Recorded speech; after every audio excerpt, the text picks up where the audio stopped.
Hi, and welcome to Overheard at Career Education. My name is Denny Doherty, and I work in the Office of Career Education. I am really excited today because we have some awesome guests from the College of Education and Professional Development. I did say that right, didn't I? COEPD? Yeah. Right? Yes. Okay. As I started, I was like, I think I'm saying this right. I call it the College of Ed, and then I realized that the official name is longer, so sometimes I like to just double check myself and make sure I am saying things correctly. So I'm going to go ahead and hand it over to our wonderful guest today if you want to introduce yourselves. And then much like other student spotlights, we'll just jump into a few questions and we'll talk about your experiences here at Marshall. So whoever would like to kick it off. My name is Beth Perry, and I'm a junior in elementary education here at Marshall University. Hello, my name is Casey Murphy. I am a senior within the music education department at Marshall University. I'm Hannah Priest, and I'm an elementary ed major with a special ed endorsement here at Marshall. Wonderful. And again, I just want to thank you all so much for joining me here today. We have the future teachers of America. I love it. I love it. I've personally found my fit in higher ed. I don't know how I would do with children, but we need quality people in classrooms with our children. And as someone who may have kids one day, I just love to see bright teachers up and coming. So this is always very exciting for me. So the question I've kind of started out with a lot of our groups is let me hear why you chose Marshall. I'm always interested in the why. What made Marshall stand out amongst other schools? So whoever wants to kick that off can take it away. Okay, so this is Beth, and the reason that I decided to come to Marshall is actually a conglomeration of a lot of reasons. The main reason is just that I grew up here in Huntington, and I was always here at the games. I was always driving past campus every day, and it was just a big part of my family's life. My grandpa was actually interim president here for several years, and so it has deep-rooted history in my family. But something else that really drew me to here is that Marshall has the #1 program for education, and I love my home state of West Virginia, and when I was looking at other colleges, I was like, it doesn't make sense for me to go to another state to get my education degree when I could be in West Virginia already doing clinicals and experiences in the schools that I want to teach at and know the standards and the system and be certified in the state that I want to teach in. So that's really what drew me here, my love for the stay in the community and just the top programming that Marshall has to offer in education. Wow, thank you. So for me, this is Casey speaking, by the way. I am not originally from Huntington. I am from Charleston, West Virginia, but my family is a Marshall family. My mother was an RA here, and she and my dad met at Marshall when she was a freshman and he was a junior, I believe. But, they're married now. They had me and my sister. My sister is a recent graduate of the Visual Arts and Psychology program. She graduated in 2020. The year that COVID hit, so she didn't get an actual graduation. But that family, that deep rooting that Beth spoke about with her experiences is what drew me here. And the music program, as well as the education program, were so enriching within their education and what they offered academically. So that's what drew me to become a daughter of Marshall. Oh, excellent. Thank you. Okay, I guess it's my turn. This is Hannah, BT Dubs. So, my answer is going to sound kind of repetitive. I have a Marshall family. I'm from about 30 minutes from Huntington. I've been around here my whole life. I've been going to Marshall sporting events since I was little. But my dad and his 3 other siblings, they all graduated from here. My mom graduated from here. There's a beautiful campus, a lot of great classes, a lot of really good information that you'll get from the College of Ed and Marshall as a whole. I don't think I've taken a bad class here in my 3 years that I've been here. Oh, wonderful. And a theme that really hit me as I was listening to everyone's answers is I think that community, that really just loving the state, loving Huntington, it seems like it was really strong with all of you. And that's something that I found to be really interesting about working here is the town and the college. I feel like they have a very good relationship. They're very interwoven. They really support one another very well. And that's not always the case of college towns. Sometimes there's almost like a resentful relationship. They don't, and you know, there's reasons for that. I think sometimes people, crazy kids running around all the time, and stuff like that. Or sometimes it's even deeper than that. But I think one thing that we do here very well is we support the community. They support us. It's a very good relationship. I think it's what all college towns should strive to be. I think you all touched on that, so that's excellent. There definitely is an intimate sense of feeling within the Huntington community and Marshall as a college. Absolutely. And one thing I say about Marshall too is when I look at the number, I think, including graduate students, I think we're something like close to 14,000 or something. But to walk around campus, you'd never think we were that big. I mean, it feels a lot more because I saw when I did grad school here, I saw how big it was on paper, and I thought, because my undergrad institutions were a fraction of that, and I thought, man, I'm going to get lost down there. I never did. So I agree. We're big enough to offer a lot. But we're small enough that you're not just a number, even though you're 901 nonstop. But anyway, so. That was a joke. No one yell at me. But anyway. So let's see. I know in previous podcasts too, like we were discussing prior to recording today, in previous podcasts with different colleges, I've talked about internships. Now I know with education, with teaching, that's you do like student teaching. That's a lot more built in. So my next question is going to be, what opportunities have you taken part in to help you figure out that education was a correct fit for you? So I'm a little more interested in hearing about that from this group. And if you want to talk about student teaching as well, you may, but kind of how did you determine that education was where you wanted to be? So for me, thankfully, it was really just a gift because I'm the worst at making decisions. So if I would have come here and had no idea what I wanted to do, I would be stressed out of my mind. But thankfully, it was just one of those things where ever since I was little, I was always like, I want to be a teacher when I grow up. And I always enjoyed helping other classmates. I was probably the annoying goody two-shoes in class that the teachers loved, but the rest of the students hated. But I really have always loved school and just have a passion for explaining things to people and truly recognize that school is truly the place that gives children the opportunity to grow. If they do not have a good home life or they do not have a support system, your teacher is possibly the only place that you're going to receive that. And it was really just all of my passions put into one job is teaching. And so all growing up, my family runs and owns Heritage Farm, and I've helped with all of the school tours that go on there and just babysat a lot, helped at my church with children, and so just constantly being around in that atmosphere re-solidified that this is what I wanted to do. Oh, that's excellent. That's excellent. Quite honestly, for me, this may sound very cheesy, but the influence of my previous educators, as well as my dad is a teacher, that is what highly influenced me to take on the education field. And with music, I think that it's such a powerful vehicle to really help the future of America discover who they are.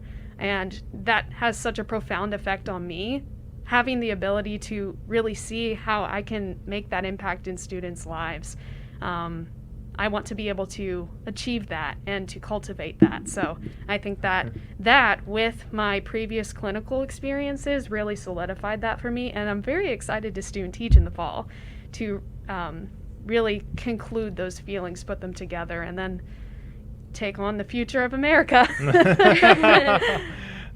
One child at a time, right? Yes, one child or at 30, a time. Depending on how or you 30. look at it. Music classes are pretty big, so.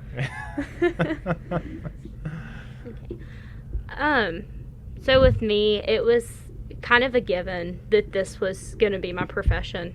My mom was a teacher. My dad was a teacher, then a principal, and now a director at the oh my gosh, why is my brain not working? Oh, the Wayne Board of Education. I don't know why I couldn't get that out just now. But for me, I've always been in a classroom, whether it was with my mom helping her cut out stuff that she's laminated and she's going to use in her class, or whether it was when I was little and I'd have to go to school early with my dad before I could go to school because he had to get there at like the butt crack of dawn. But I still don't really know myself what I plan to do with my degree. With my special ed endorsement, I didn't originally come here for that. I came for just elementary ed. But I took a course, and I'm going to give a shout out real quick to Dr. Debbie Lockwood. She's the best over in the College of Ed. But I didn't originally think that I would be good at all the special ed stuff. And I did a clinical in a pull-out room, and it was one of my favorite clinicals I've been to. So that's kind of leading me on a path towards that. But, you know. Okay. Nice. Yeah. I really love all of those answers. I mean, for me, it's very clear. I think just the passion that you have for the field, the passion that you have for, for education, for children, which I mean to me is just so important. I've been lucky, and this is actually another point too. Talking about the influence that teachers have on children is I don't know what other profession you can interact with someone. Now granted, it's for a long time, 180 days a year I think, but we're 20 30 40 years later, someone can tell you your name and remember, oh, I remember that teacher. I don't know what other profession you really have that type of impact. There might be some, I'm sure there's something, but teaching is the one that immediately comes to mind for that. And I've been lucky. Most of my life I've had good teachers. I've had a few that weren't, but most of the ones I've had have been, and once you get a couple bad ones, you really see the difference between a good teacher and a bad teacher. And again, most I've had have been excellent. So I think that another valuable thing that comes with the profession of education is the lifelong learning aspect of it. Not only from the educator side, but from the student side. Like you can enable that for forever, really. Yeah, I totally agree, and that's one reason I think I love higher education so much. That's one of the cool things about this job is we really want to, I think, teach people how to be good citizens, how to be lifelong learners, how to be involved in their community, how to be just a really good member of society, not just whatever degree you're getting. And I'm getting a little philosophical now too, but and I think as a university, if we're not doing those things, I mean the degrees are very important, but if that's all we did, I think we would be selling you short and we'd be doing you a tremendous disservice. So my educational rambling aside. That's what we're here for, right? That's right. That's what a podcast is. Fancy word for ramblings, right? That you hope someone else wants to listen to. So tell me a little bit about the clubs and activities that you've taken part in while you've been here at Marshall. And kind of like I said before, I know with student teaching, you don't have to go out of your way necessarily to find internships the way maybe a business major, for example, might. But that being said, taking part in all kinds of activities while you're here at the university, I'm sure greatly enhances the experience for you. So I'd love to hear more about some of the things that you've done since you've been at Marshall. Okay, yeah. So probably the organization that has played the biggest role in my time here at Marshall is that I'm on leadership at Baptist Campus Ministries. And so we've done lots of outreach, and it's been especially challenging during the pandemic, but we've figured out ways to still try to reach those freshmen that are in their dorm, trying to figure out how to make friends virtually and just, have a space for everybody to fellowship and find other friends and college mates that want to further their walk and just grow in a community together. So that's been a huge part of my years here at Marshall so far. As far as education goes, I actually had the wonderful opportunity to get to be a HEART tutor, which is a job through Marshall where you're basically a teacher's assistant. So I was at Southside Elementary with one of my favorite people from growing up, and I was in her second grade classroom, and I did this for 2 years. It was great to get to be in the classroom. Honestly, I was there just as much as I will be for student teaching in the future. Mhm. But you get paid to do what you want to do and help out around the classroom and get that good experience and, get to know fellow faculty and the principal and things like that and become a familiar face. So that was really incredible. And just this past semester, I was able to work at the Marshall STEAM preschool in Corbley Hall, and through that got a job to finish out the summer. So just like you said, the different clubs and activities, even though we don't have to do an internship, and student teaching basically is that, it's still really nice to get out there and become a familiar face. That way, when you do have to do an interview, you have good things to be said about you, and people already Absolutely. recognize you and have seen you in their hallways. So Yeah, make those connections. Yes. Really. So important. Oh, it really is. Yeah, I like how you kind of brought things back around to a lot of the stuff my department talks about. And yeah, everything from building those skills, having something to put on a resume, just making the connections. I tell students all the time, if you just go online and just like search for jobs, you're probably shooting yourself in the foot because something like 80% of jobs are not posted anywhere on the internet. So you really, that human factor is very vitally important in just putting yourself out there for a number of opportunities, and not just work either. But I mean, I've had amazing volunteer opportunities come out of that too, where it's like don't know where I'd be without this opportunity, and had I not done this. And you start to follow the chain of progression. It's like, oh, this led to that, and so you just gotta get out. I always tell people, get off the couch and go live life. It's been harder this past year, granted, but true. Okay, so I previously stated that I am a music education major, so I do a lot of performing. I'm going to be rambling on a lot because over the past 4 years at Marshall, I've been quite involved. But music-wise, I have been in the ensembles within this the School of Music. I've been in Third Avenue, which is the a cappella ensemble. I've been in the opera workshop. I have been in the university chorus and the chamber choir. I have also been an officer in the music fraternity Delta Kappa Delta Omicron, which is housed in the School of Music. I have been an orientation leader before, so that's quite fun, especially for a great school like Marshall University.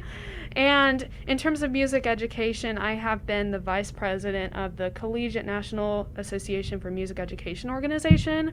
And during COVID, it's been a little bit more difficult to really get that momentum going in that organization, but I had the great opportunity to gather music educators in the area together to host virtual seminars for the music education majors, which I found to be very beneficial, especially toward the degree.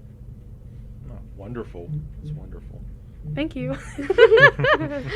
Okay, let's hope I can kind of keep my thoughts together because I could talk all day if I could.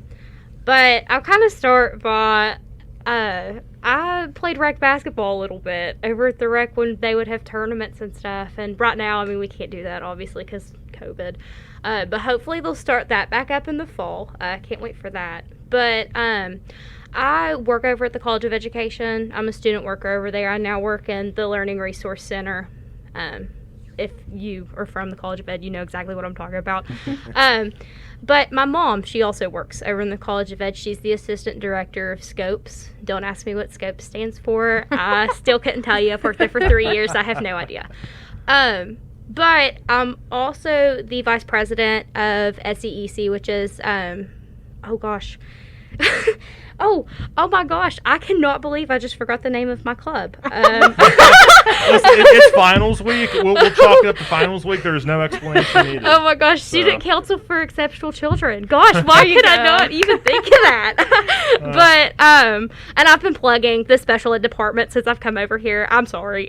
Just keep talking about it. Do it. But I'm the vice president of that club over there. And we actually just finished off a raffle to kind of grow our funds so we can do some more things for special ed classrooms in the community. But that's kind of what I've been up to since I've been here for the past 3 years. I've worked a lot of recruitment, like Green and White Days, and I've done a couple of orientations. Wonderful. And that just sounds to me, I mean, I'm just listening to everyone share. I mean, you all are just so involved and have taken advantage of so many opportunities. I mean, all of you, which is just incredible. And I feel like when students get here for school in the fall, Uni 100, we really preach these things to them.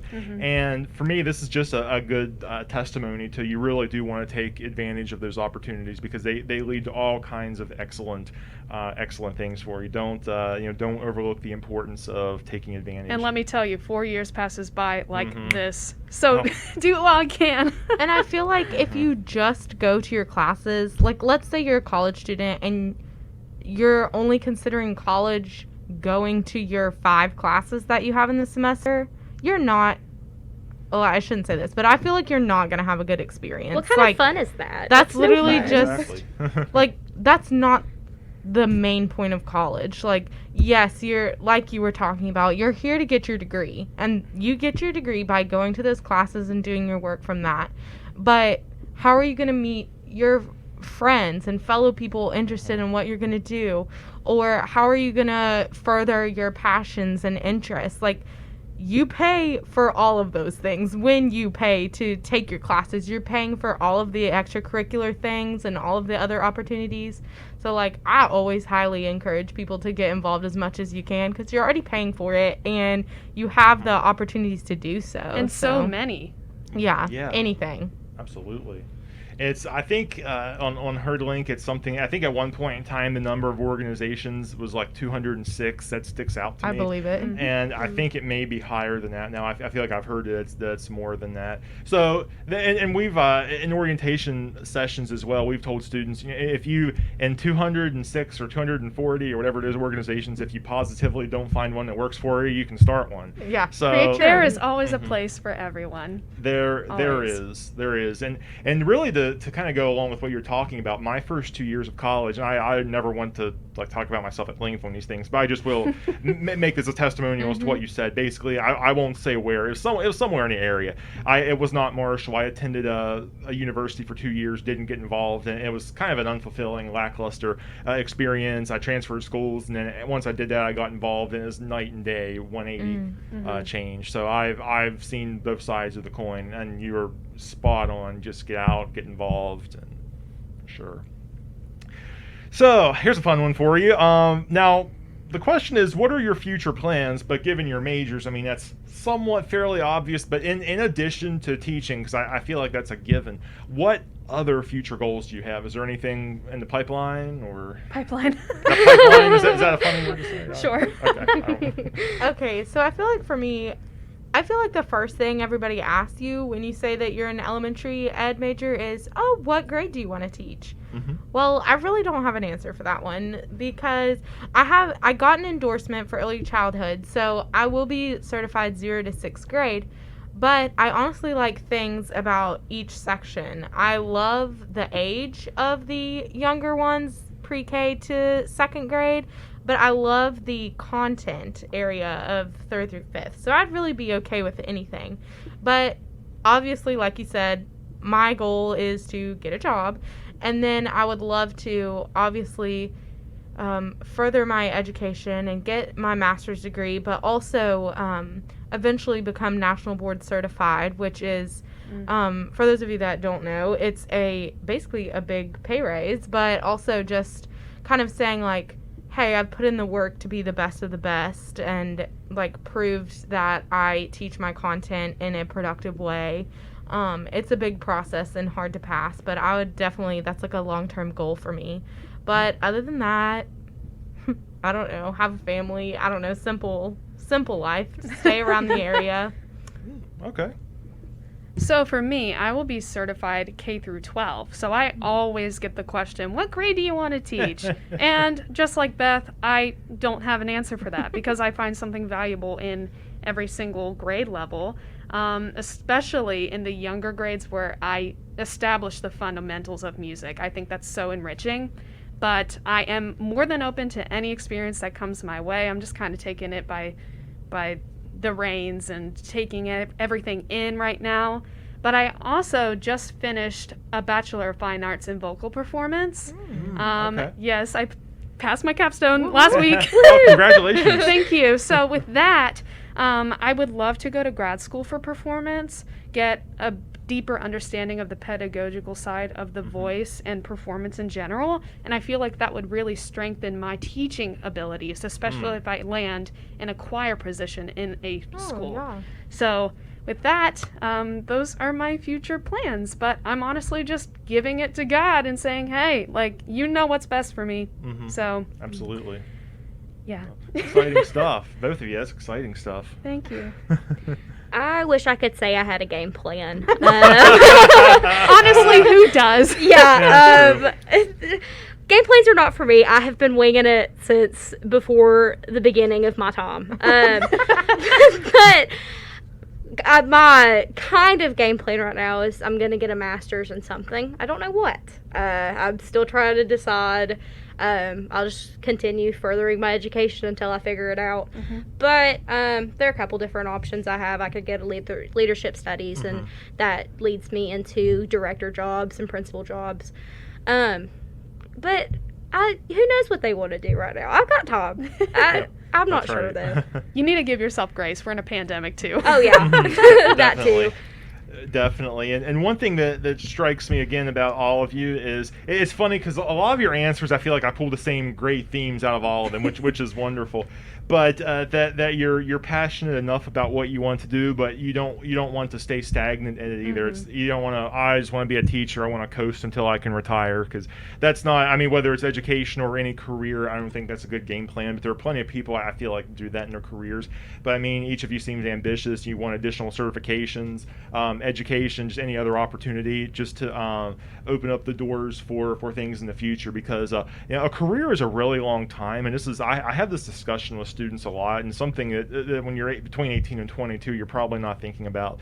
But you might get to be my age. I will still put myself in the early 30s, but I'm pushing my luck on that. But you can get to my age or a little bit older, and what if you're ready for something new? I mean, you've been out of school. I've graduated 12 years ago from undergrad, and what about people like me 12, 15 something years out that want to change? So it's really good to be thinking about that. And I think you all have really good plans in place already, and you're already eyeing up those opportunities, which in my book really puts you ahead of the curve. So And that's so the hats beauty off of for life, that. I think, is the unpredictability of it. Although it's a little stressful, I think that just the openness it has is something that's very valuable.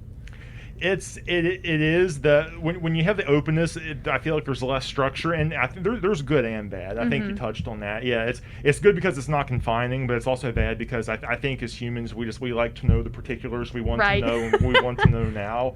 So kind of like you said, just giving up control of that's not always the easiest thing to do. But I feel like it's something we need to do. Oh, For yeah. Sure. So, but no, I'm very, very motivated and inspired by this discussion. And I do have one more question, and this is: what advice do you have for Marshall students? Now, it can be general education majors if you want to go campus wide. Just any advice at all, anything preparing for the future. Just advice for Marshall. Just take it away. Okay, so my advice might be more biased, like centered towards people from West Virginia, but I do feel like Marshall really has a great majority of students that are from West Virginia. I just feel like for some reason, like here we are all sitting here talking about why we love Marshall and why we chose Marshall. Like everybody when we were in high school was like, we will never go to Marshall. Like why did we act like that? I don't know. I just think that there's a stigma about Marshall that shouldn't be true. So I just would encourage people to not badmouth their college and to tell people about the things that they like about it and that's this area, and not focus on the negatives of like one experience or one situation that's happened in our city. Like focus on the positives of our growth and what we have to offer, and that Marshall is working hard to spit out good leaders for the community around us. And like if you can, stay local to help grow the area instead of moving away. If you can find a job, stay here and help make it a better place would be my advice. Oh, that's really good. That's really good. Honestly, I think my advice ties into everything else we talked about. Take as many opportunities as you can, because you never know if those opportunities within the college will help further the development of yourself, right? Because college is all about self-discovery. So if you see an opportunity that you think interests you, grab it. Grab it. There is no wrong in doing it. If it doesn't suit you, that's okay. There's always another opportunity that you can grab, you know? And just take it one step at a time. I know that college can be stressful. You can get caught up in academia. You can, you know, be super stressed, but I think that the beauty of college is looking around you and seeing how much you develop as a person throughout your experience. Sure. And I may be just repeating myself, no, but good. I emphasize just take it one step at a time and take any opportunity that you can, because it will fly by. Wonderful. My advice would be, don't struggle alone, struggle with someone else. And let me add, you know, you need to make friends within your college. I mean, you can have friends everywhere. You can have friends in different colleges around campus. But one of the major things that I have found is that I enjoy a class more when I have someone to discuss it with.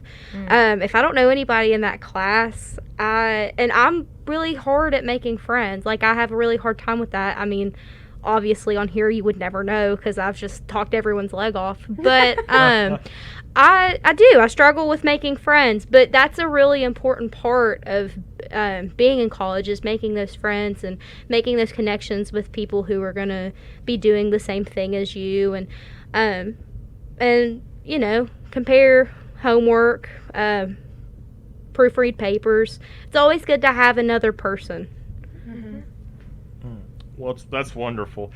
I'm thinking of a quote right now. Was it, if you want to go fast, go by yourself. If you want to go far, go with someone else. I think my old pastor said that or something. And it makes sense. Yeah. So that popped into my mind. It is. It's one of those ones where you think about it, then you think about some more, and it's like, ooh. I think there's as much content as you want to pull out of it. Right. So let's see here. Does anyone have any? I know I just asked for advice, but just any parting thoughts? 'Cause I think we're probably getting to the end here, but just any parting thoughts, and it can be of any variety. Well, I'd just like to thank you for this opportunity to allow us to speak with you and talk about our collegiate experiences, because, I mean, we talk about it with our friends and stuff, but it's definitely another experience talking about it on a podcast. So, and I want to thank you for your kind words on that too, and thank you all just for participating. I mean, this has been a really good discussion. The ones previous have been, I had actually, honestly, pretty high expectations for today, because I just know how awesome they've been, and this I think even exceeded, you know, what I was hoping for. So this has just been wonderful, and I know it is finals week, so I appreciate you taking time out of your busy schedules for this, and it's something I think, my department is working on this project, so we're happy to have the content, but I always think of, you know, who are the students that need to hear this, because even me, I mean, in the eyes of incoming freshmen, I'm old, you know, what does this old guy know? But I think when I hear these things from people who are actually not even recent graduates of but even still in the program, I think it's another voice. I think there's a certain type of credibility that you all have as students that I will never have, just because, again, they view me as old.